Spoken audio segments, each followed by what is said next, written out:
on the topic this morning.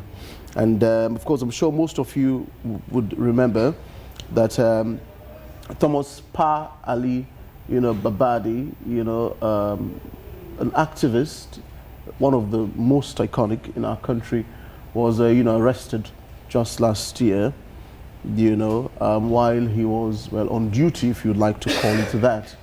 And so it's been several months after that incident, let's say 3, 4, 5 months, and we want to rejuvenate the conversation, to understand exactly what happened, experiences that were learned from that particular occurrence, and what does it say about governance, democracy, and free speech in Sierra Leone as at now, when we are in the 21st century. So joining us this morning, we have the chief blogger here who is joining us on Studio 2, Joseph Sano. We also have Pali Babadi, civil society activist, and Melvin Tijan Mansuri. Now Melvin, most of you would aware, he's a journalist and a political commentator in Sierra Leone. All of these fine gentlemen have joined us this morning to have a bite on the topic this morning. Good morning and a warm welcome to you all. Thanks. Excited to be here. Melvin, you look like a newly adopted sheikh in all of these big mosques around.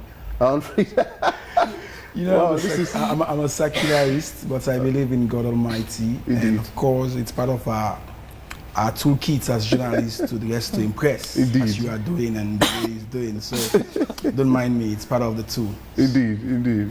Thank you so much, Babadi, for joining us this morning. You look, I must say we are deeply sorry for what happened to you last year. It was quite a traumatic incident. But I mean, you're used to them now. You're one of the most, robust voices when it comes to advocacies in Sierra Leone. But the question perhaps I would like to predicate our discussion on this morning is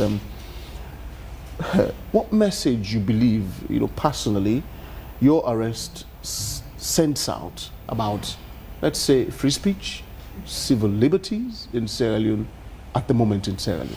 Of course, you're on track. I'm excited that UAV is really moving. The reporters, the anchors, and I've seen a new anchor today.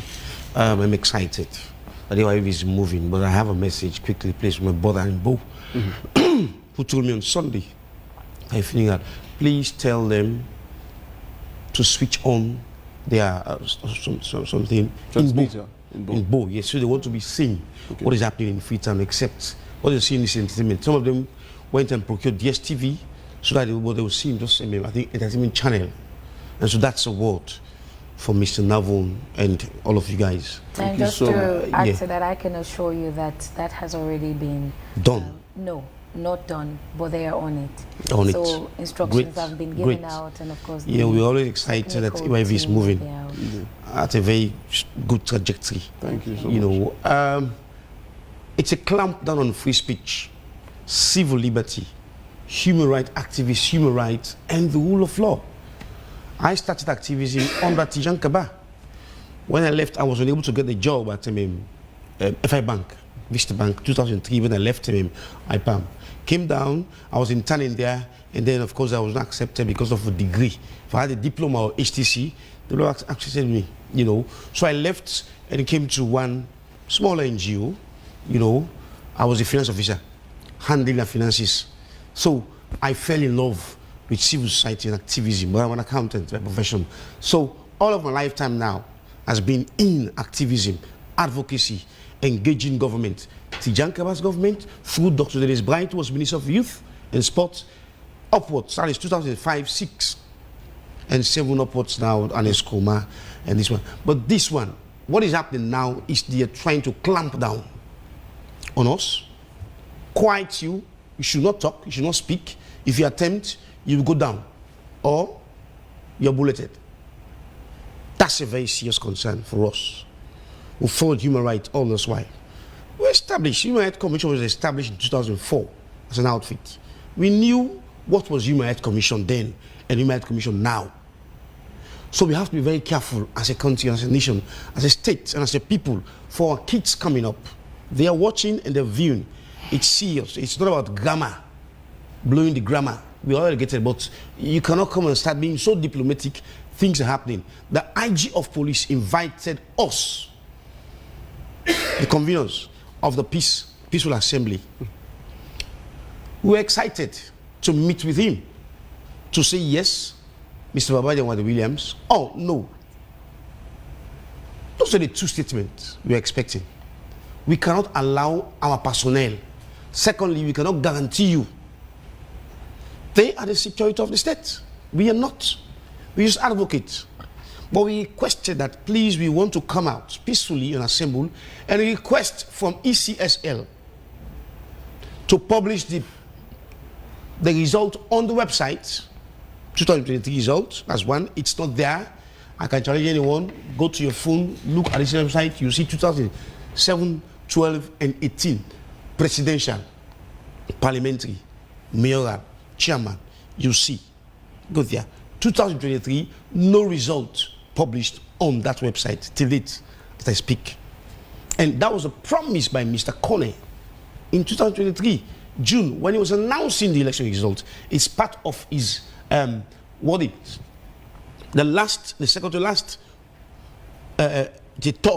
third statement. He said, he will give us the result by constituency in subsequent days. Nothing like that. However, we requested for the pressure. We are Democrats. I've observed election in Ghana, in Kenya, when Uhuru Kenyatta won his second term, in Liberia, in Nigeria. Observed those elections.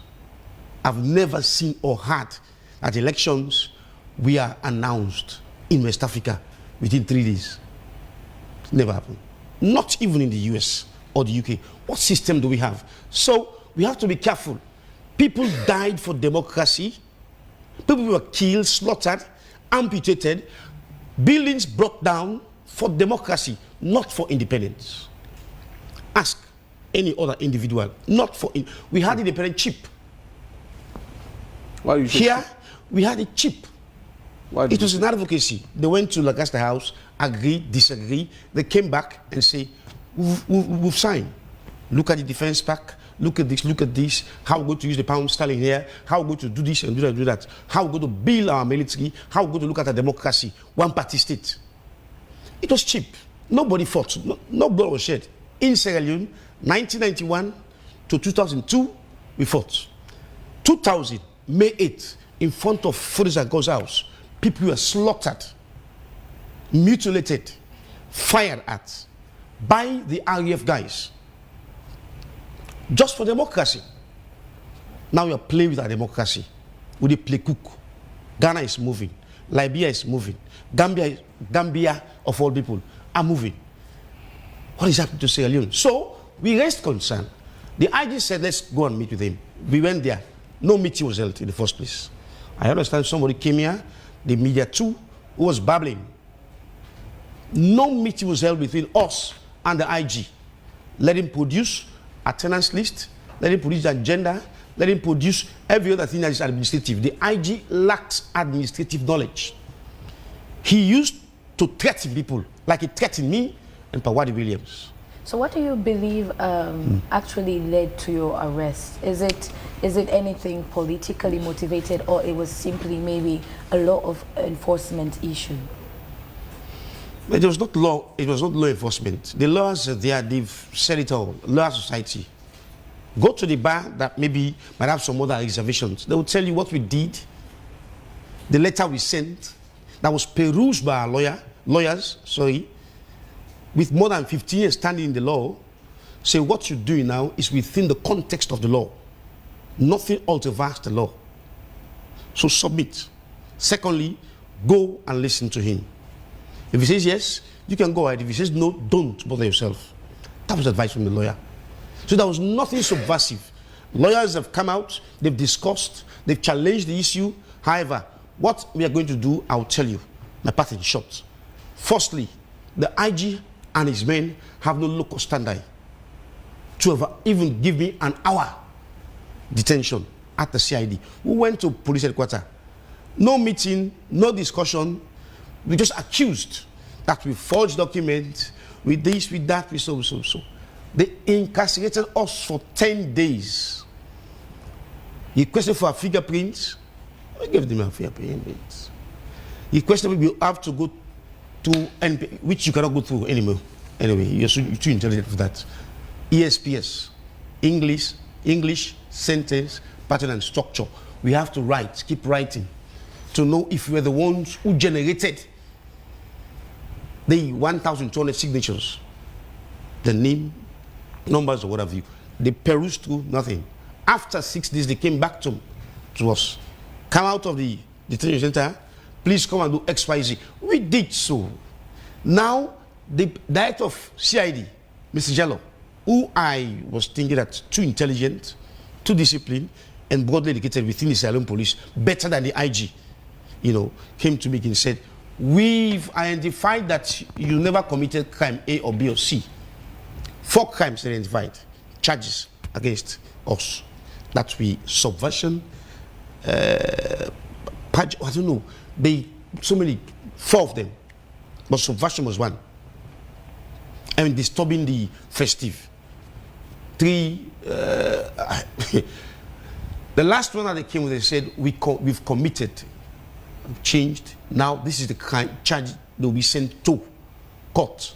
They'll be sent to court. What is the crime? That we committed forgery. We forged documents.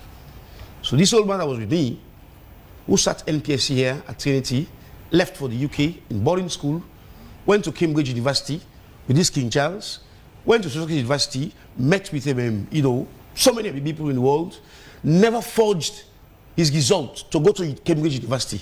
I never forged results to go to Albert Academy, neither IPAM, nor University of London. Never in my life. Not the university in Amsterdam that I went to in 2009. Never in my life. You're now telling me that I forged a document on behalf of XYZ to commit. So we're asking the gentleman, but the old man was very, very fierce. Waddy Williams. Very, very fierce. Now, we asked them, what is forgery? Explain to us. By then, I never had access to internet or whatever. When I came out, I had to look on what is forgery. They failed. First instance. It means the police are not intelligent. They're not doing their job. They were asking for phone, asking for laptop, went to my office. That was a crime that they committed against me that I am not going to forgive them. And I'm going to sue them to court. They went to the office, downloaded the desktops, scattered the office, scattered documents. They said they have a warrant of arrest. Went with me. That was very, very embarrassing to my integrity and my image that I've built for over 15 years. Secondly, they went to my house, all the way to SS camp, with not just them, with heavy rifles, OSD personnel, crowded around me, went to the house. People were asking, hey, why are you so peaceful? What's happened now? What's in the gun? I say, I'll get back to you. They waited. I spend more money on my books than clothes. I don't have enough clothes. I have enough books to read. I read 3 books a month. And I have to interpret them. Economic novels, etc., etc. So they scattered all my books, which was an affront to me and very dangerous to me because I have to read every day. I had to call my boys after I was released. We were released on bail. They said we should be in attendance at the CID. We went there. What next? 1 day, 2 days, making the 3rd day. Mr. Jallo said, we are under arrest. Again, for the 2nd time. What did because you do of committing forgery. But I had to tell them that I was born in Congo Market and I was raised there. So I'm a radical, minus the education that I have and I continue to have. And so it was a very radical approach. My lawyer was not informed. My wife was not informed. Babadi Williams is suffering from, 76 years of age. His medical doctor was never informed. His wife was never informed. What is this? What sort of advantage is this? How many people can come out like me and talk? This is the problem. They are clamping down on press freedom. That's why in our press release and our press in our meeting with the journalists at Sludge office, I quoted Mr. Jidamanseri, Masala Samba Sese, Thomas Dixon, Joseph Toué, etc. Why are they doing such to us at this time? Tijan Kaba and Ernest Koroma left behind a very credible civil society and media.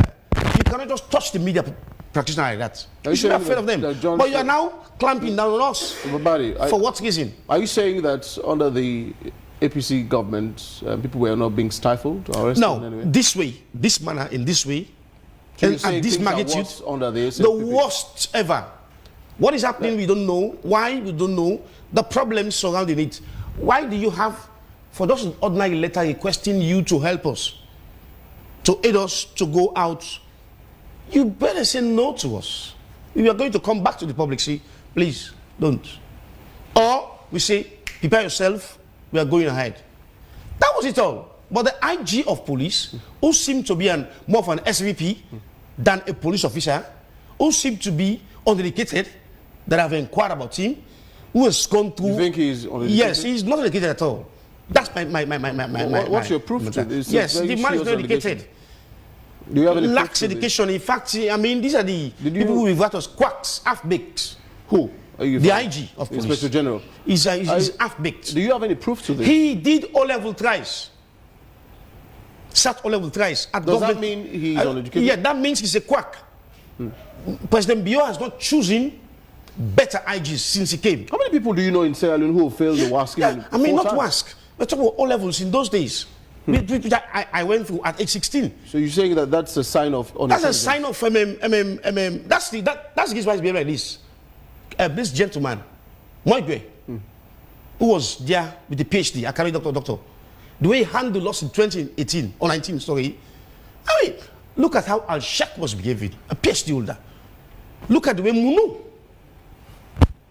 Look at the way Achak Kamara on Apakaba Ananes behaved. Look at the way these IGs behaving. These guys are not composed at all. So President Bio should have a think. Relieve him and get somebody else. Right. That guy is, for me, it's an half-baked. He had a general degree at Injala, not a honors degree. He was never invited to the honors class at Injala. I'm saying this with facts and evidences. His peers in the police told me this because I had to do some thorough investigation. Who's this guy? Why did he treat us like this? You know me, you see me on TV. You know what I stand for. Why don't you say, Mr. Babadi, this is not possible? So these people were policemen who were telling you that their boss is quite uneducated? His peers. In the police? Of course, the investigation officers, that guy was called Musa, that's his name. That's another one. It's another story for a day. The police should ensure they encourage people, professionals, to come into the police. By the way, I see some of these IOs. Okay. This guy is educationally down. I'll come over to you, Melvin. You know, oftentimes activism sometimes walk a thin line between either advocacy and perceived incitement. Now, do you actually believe that in Sierra Leone, oftentimes that, you know, people want to speak up and the likes, it's actually as a result of advocacy, or are we sometimes seeing a trend for public incitement? Well, it depends on where one is coming from. If you are coming from the civil or outside perspective, it's always first evaluated that what are the causes for which there's advocates or campaigners are championing, and on the other hand, who are these campaigners, what are their messages, and how are they perceived by the state establishment, meaning the political establishment. So yes, there has always been this conversation around civil society and evil society, and that is owing to the fact that some are perceived to be pro-government and others are anti-government. But no matter what you say, there should be a latitude for those that are perceived across the political spectrum right or left, to exert their civil liberties. Of course, civil liberties are there with its rights and responsibilities.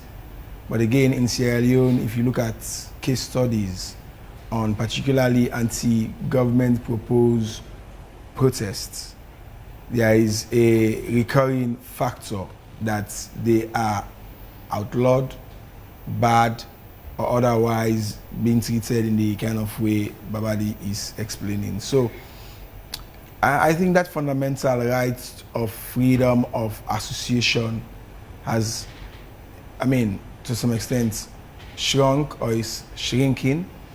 And there could be factors to that. The political climate, we know post-2023, the country was divided almost in the middle across whether the elections were credible or not, and we also what happened with the boycott of governance and the National Agreement for Unity and its implementation and upcoming proposals. So there is this natural political divide in the country. So civil society, like the media, like professional bodies, we are not immune or insulated. You are affected by the current situation, and if you're not perceived to be dancing to the tune or speaking from the hymnal of the status quo, you are sometimes being perceived of going overboard. So I'm also, I don't want to use the word victim, because victim is like being a judge in my own cause, then justify the means. So it's like 96 days since I was banned in Parliament, but I've learned that, like I said, if sometimes it's difficult to tell your own story. People are tempted to say, oh, he's emotional, he's too passionate, but you don't know only when it happens to you or your relatives or something else. And that is what is called the vicious circle. Because if you can listen to my brother, you know clearly that he's not happy, that he's bitter, that he wants reprieve, he wants redress. But the issue there is the states. Are state institutions and bulletproof enough to serve justice unaltered or undiluted? Because at the end of the day, you talk about the political involvement or politicization of these institutions, which is not only akin to this government, but many governments, and that we've not been able to divorce politics from governance in whole. If you are in governance and you're perceiving it to be politics, you will deem a civil society or a journalist adverse. But if you're looking at it from a governance perspective, definitely you see that, if Mr. Jones is asking a critical question, he's not asking because of he's vexed or he's malicious or he's coming from the left or otherwise, but he's asking because of his concern and the things that are real. So we must allow people space, and that space for people be it in the opposition, be it in the government, be it in the civil society, be it in the media. We must allow the space. And that space, if you look at events, incidents of late, they are not promising. Okay. The government might say, we've been funding the media, we've been engaging with civil society, we have them on board, but at the end of the day, it just takes one bad apple to give the rest the bad image. So for me, I think these things are worrisome. Melvin, in Sierra Leone, when individuals or groups of persons want to either process or actually protest, they should seek permission from the police. And oftentimes there's always been this claim or, this resentment that when one applies to, carry out such procession, they're either denied or then stalled, and we hardly see that. But quite recently, we've seen the Office of the First Lady as well involved in a protest with disgruntled workers from one of the mining companies.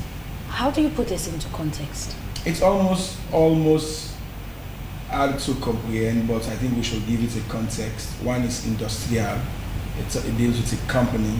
Another one is national, it deals with the states. So the security and the crowd implications might be different. Well, I will agree with you, the bottom line is protest, expressing sentiment against. Another difference here is a company, and in this case, the government, because you're talking about a state institution that is ECSL.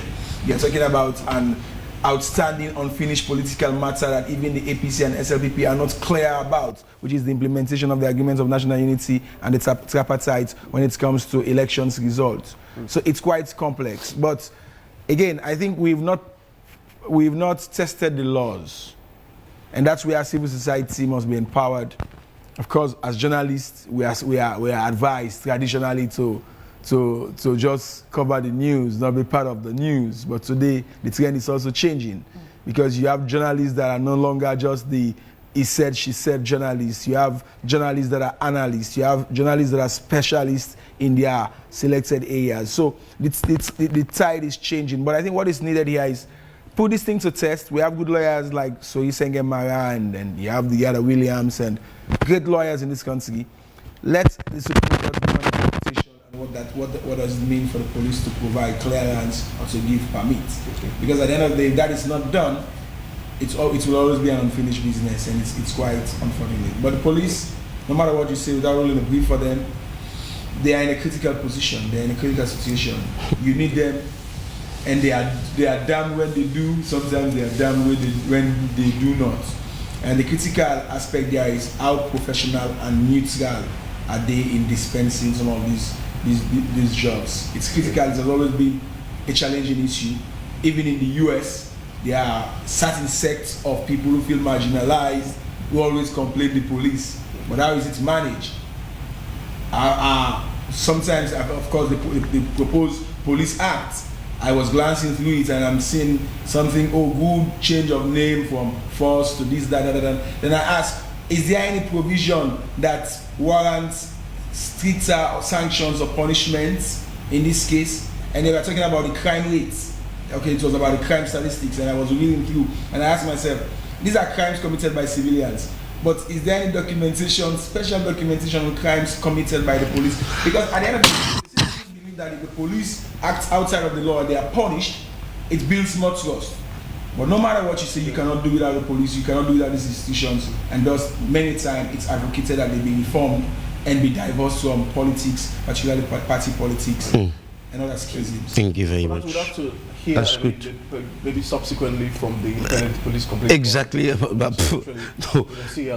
They don't have the mandate actually. That's the problem we Now, have. let's hear from Joseph Sano. You've been silent for a while from our studio too. I mean, you're a man who have won several cloaks, in this country. You were once an advocate for civil liberties. You were in the private sector, later on, I'm now seeing you. You transitioned sharply from an advocate of civil liberties.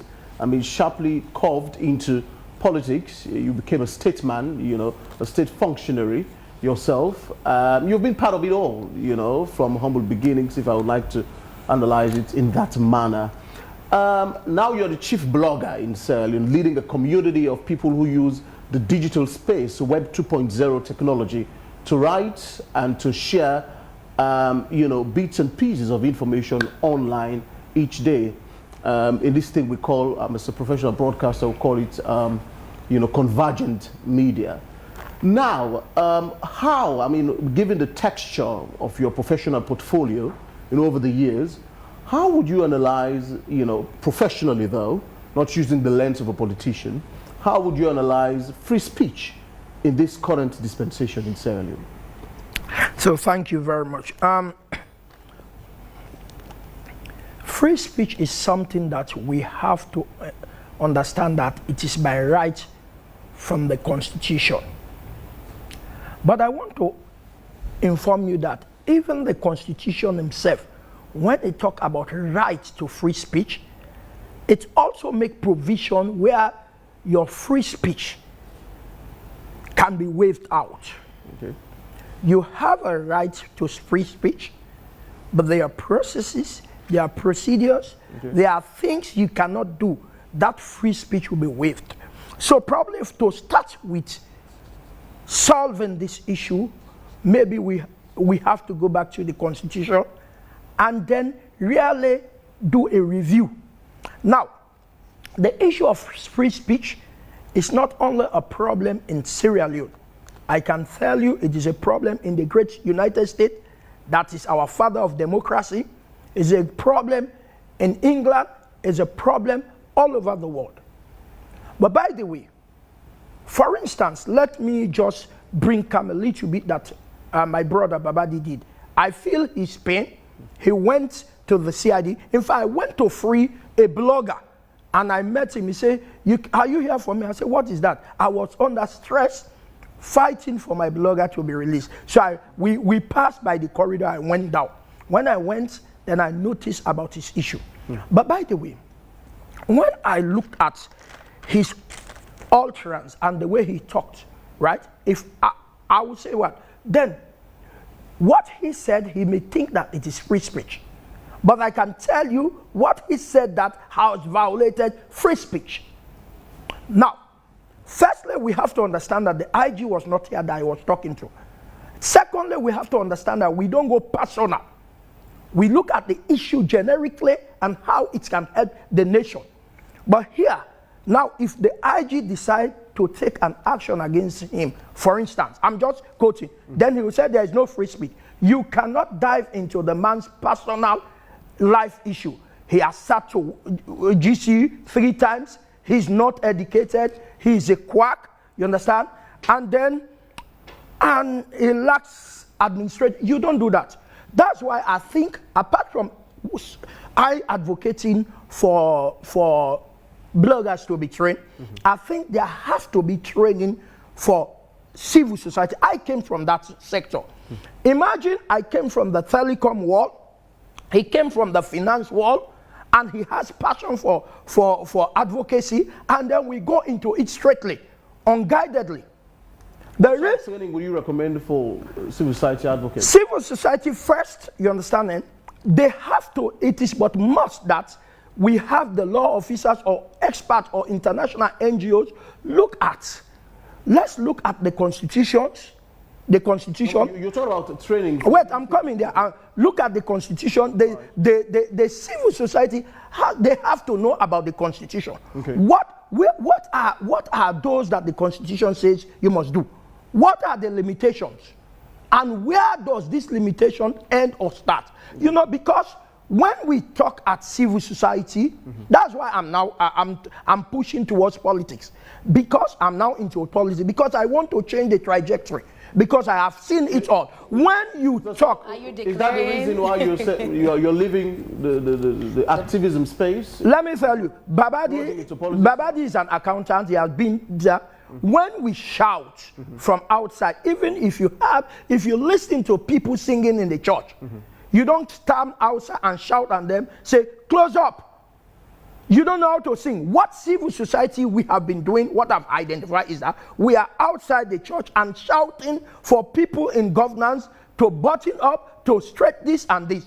And I have learned that the only way to change that music is to go into the church, clap with those singing, and after they have finished singing their song, and then you raise it the correct way. One would say if you don't know music, then there wouldn't be much change. So let me tell you, we civil society assume we know everything than those in authority. I can tell you that. Are you one of those persons who are yes, that you know in fact, I want to be grateful to God.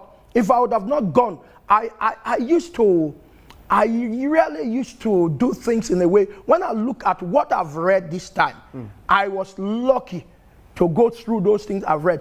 I have noticed, I watch my old clips and I say, I hold my mouth. During the days of Mikhail, I said, Lord of mercy. What are these things you've read that have added value to your personality? So I think I've read a little bit of law, and it is stated that he who knows little of law knows little of everything. Okay. So I am grateful that I know it. But I want to tell you, it is but genuine. Okay. It is but important that people like us, when I went to civil society, I never had training.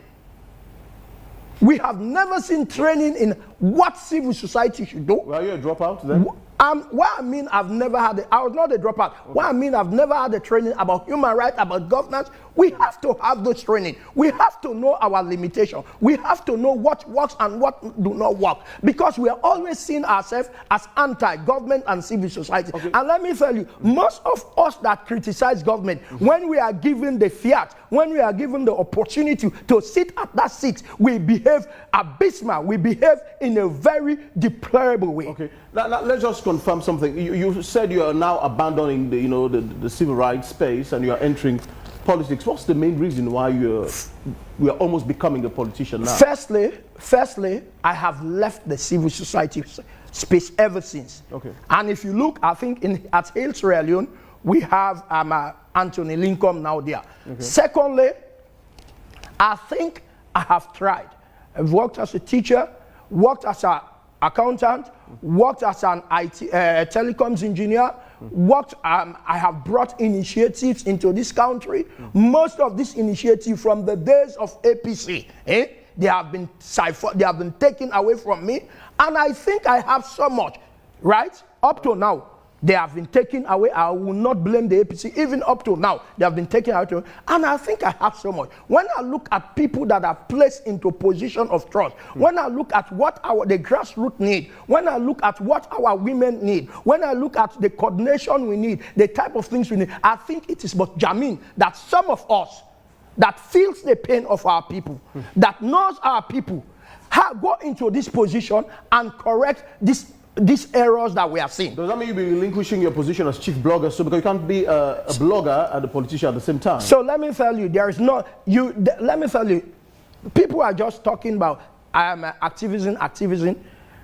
First, I'm not a blogger. I'm just somebody I am somebody that people want. I create content for people, but I have not agreed to be a blogger. Second, I saw the need. What I've done in Sierra Leone is seeing the need of issues. I saw the need when Ebola was here, schools were closed, and I started the radio teaching program. So for blogging, I saw the need for us to unite bloggers, for us to train bloggers, for us to certify bloggers. I think it's just asking, you are the chief blogger. Yes, I mean, how can you want to come into a blogger and you have no knowledge in blogging? So let me tell you, I was not a teacher, but I was in charge of recording and doing things that the principals, teachers, professionals. In fact, there was a day they told me, you are the principal of all, we the principals. During the Ebola crisis, so you don't have to be a blogger. But if I want, I'm a very high follower. I have not accepted the reality because I have other side. But let me tell you, don't wait until you are this person before you create change in your society. Okay. The society needs you. Don't ask what society have done for you. You have to go offer yourself and create the desired changes for our people. You're saying you can learn through the way. You don't have to know everything before you do something. Yeah. You don't have to know. This country needs us. But you can learn along the way. Well, is that your philosophy? No. That's not my... People should be hired into offices. They don't have to have the requisite training. No, that's not what we are discussing here. What we are discussing here, she asked me, she said, I'm not a blogger. I said, I'm not a blogger. How am I a chief blogger? You had once deemed as a principal, even though you didn't have the requisite training to be a principal. Okay, what I was saying, when I was videoing, like the late principal, Mr. Bundo, okay. And the lot of principals partook in the TV and radio teaching program during Ebola. Okay. So it is not easy to sit in front of a camera and teach chemistry, teach physiks, teach mathematics. So I was there giving them the confidence, putting my camera on them and trying to encourage them. So they said, "Boy, you now we principal. We not principal. You know." It was just some type of thing. They felt confident and comforted by me that I was taking them through.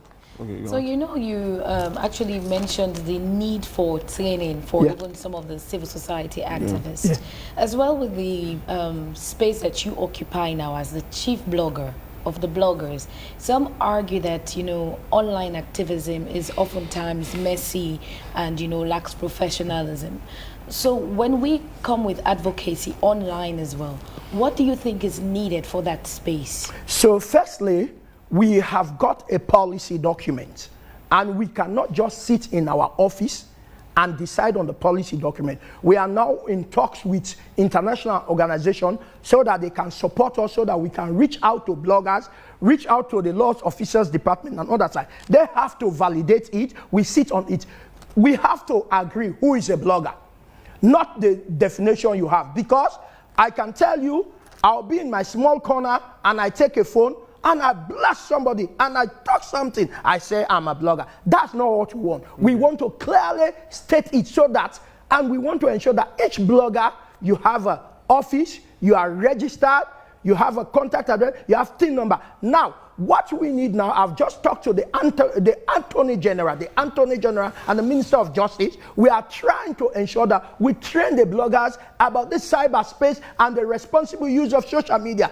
Truth be told, you have said it all. People are posting things that are very, very demeaning against others. So until we train, it is continuous training. That is why I'm there for now, until they have their election, so that we can train them. It is very bad for somebody to just get up and post something negative against you without cross-checking. So it is a process that we are starting. Okay. It is a gradual process. In your ideal definition, who is a blogger then?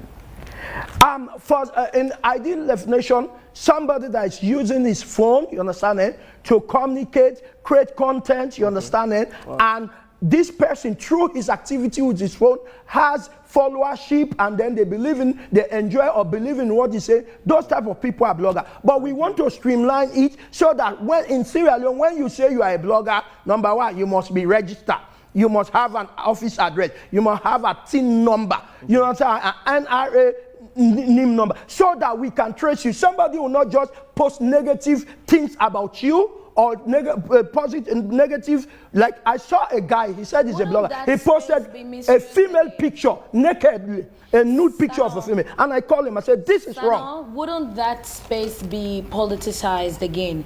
Because now you're asking for regulation, but how would you manage to ensure that whilst you also blog and post what you can online, you are not just put into a box? So the issue we have to live here with is that every human is a political animal.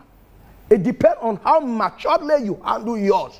Right. Now, if you say there's nobody sitting inside this room that do not have a political alignment, but what we do, they're different. They're different. Okay. The different is that how you maintain it inwardly. Okay. There are people who are just so fanatic about it. Okay. So firstly, we have all political parties have their bloggers. They will blog about their political party. They will condemn other people. But how we manage it, right, is the thing. If we was APC in power and doing this, SLPP would have cried the same way. Now it is SLPP, APC is crying. So this has to continue. What we have to work on now, how do we see ourselves as partners? That's why when I was coming here, what I was looking at, let me just brief you.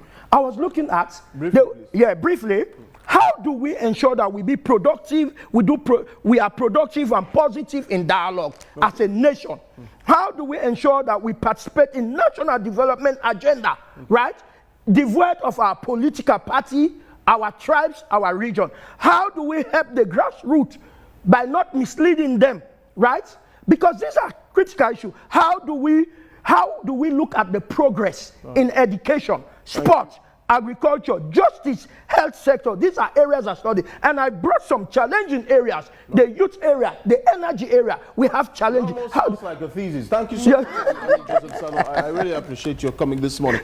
Briefly, Babadi, you've listened it all. I mean, for one, Sano doesn't seem to, like the tone in which you're addressing the Inspector General. He is saying that perhaps there could be a more gentlemanly approach to these things, a more decent approach, while you will not be attacking the person's personality, exposing his deficiency within or outside, but always attacking the issues only.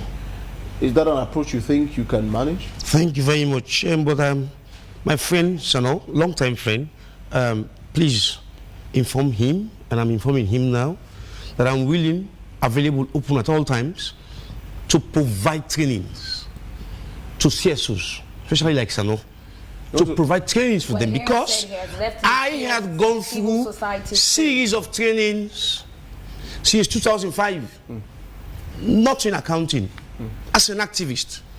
Dr. Dennis Bright, may God continue to bless him, through the Commonwealth Caucus program under SVP Tijan Kabalet, sent to Kenya, sent to Tanzania.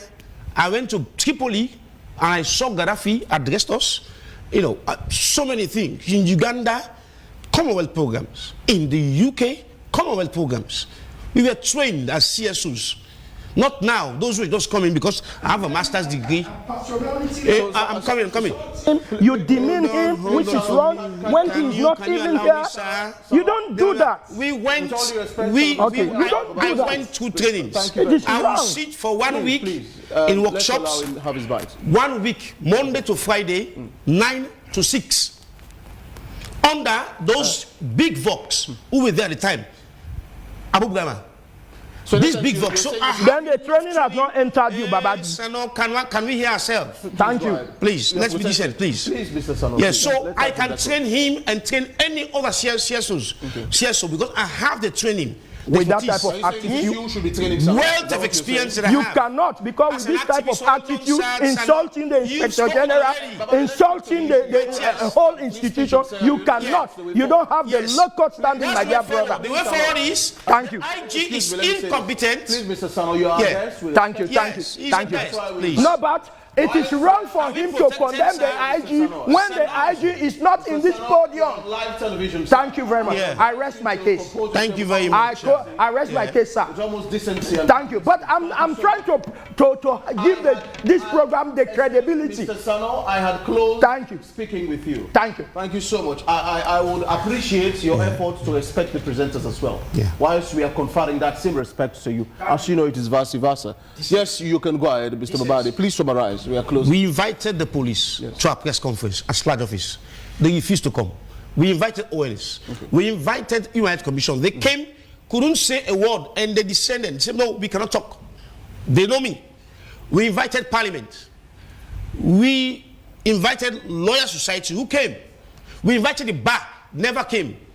So that is part of the things. Please come and explain to the public, through the journalists and our colleagues in societies, what are the modus operandi? What Babadi and Wadi Williams did, was it wrong?